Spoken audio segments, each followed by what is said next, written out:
Tasriful tulab adalah metode baru untuk mampu membaca kitab kuning dalam waktu singkat. Istilahkan dengan tasriful tulab bikasril usrah indal qiraatil kitab. Oke, sekarang kalimat takbiratin. Takbiratin ihrami. Dapat? Oke. Takbiratin kalimat apa? Sim. Tandanya? Bisa dijarkan. Murab atau mabni? Murab. Berapa jumlah kalimat? 11. Sebutkan. Pemterai, simulasi, dasnya, jamak dasi, jamak zakar, salin, jamak mana salim, sinima, simakul, simausur, sim, apa, mereka kalim, sim, bila saraf. Ini tergolong ke mana? Sim, prat. Apa bukan yang isi mufrad? Kalimat mereka mana juga ada satu. Ma'rifah atau nakirah? Marifah. Berapa jumlah sim ma'rifah? 6. Sebutkan. Sendamir, sim, syarah, sim, usul, sim. Sendamir, sim, alam, sim, syarah, sim, usul, marifah yang ada, sim, mutafadai, marifah. Ini tergolong ke mana? Mutafadai, marifah. Mu'annas atau muzakkar? Manas. Mu'annas. Berapa tanda mu'annas? Tanda yang kembali kepada lafal ada berapa? 3. Sebutkan. Tadanis, alif lam, mim, surah, alif lam, Ini mim, tergolong ke tiga. mana? Ini tergolong ke mana? Tadanis. Tanda yang kembali kepada lafal ada jamak atau sebutkan. Mu'annas atau muzakkar? Ini tergolong ke mana?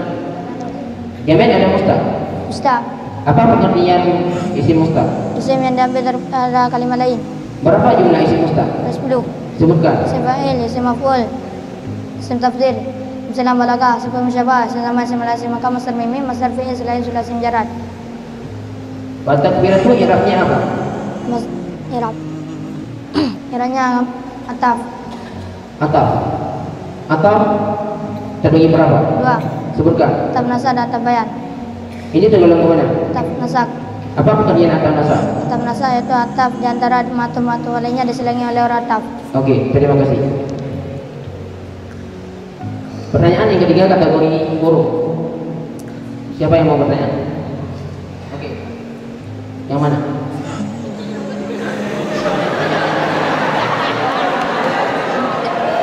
Mana?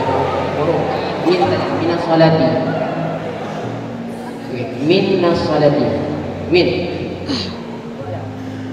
Min kalimat apa? Huruf Huruf. Mu'rab atau mabni? mabni. Mabni apa? Mabni sukun. Mabni. Sukun. Mabni sukun. Isim mabni ada berapa? Ada 8. Sebutkan.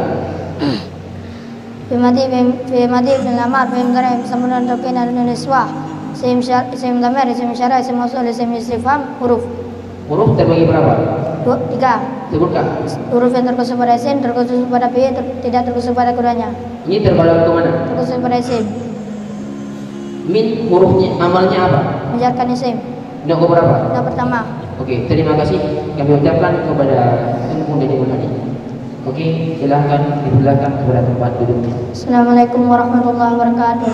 Mausul kata sambung yang harkatnya bina, untuk sila dan aid untuk sempurna. Sila satu jumlah atau simu jumlah, aid dialah sesudah mausulnya.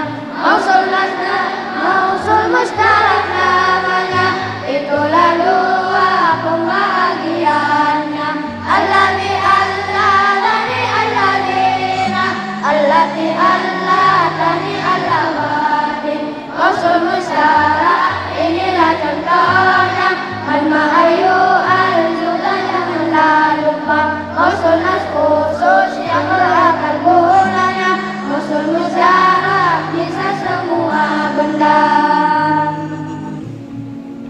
Al-maddatu muhimmatun, walakin tariqatu ahammu minal maddah. Materi pembelajaran adalah sesuatu yang penting, tetapi metode pembelajaran jauh lebih penting daripada materi pembelajaran.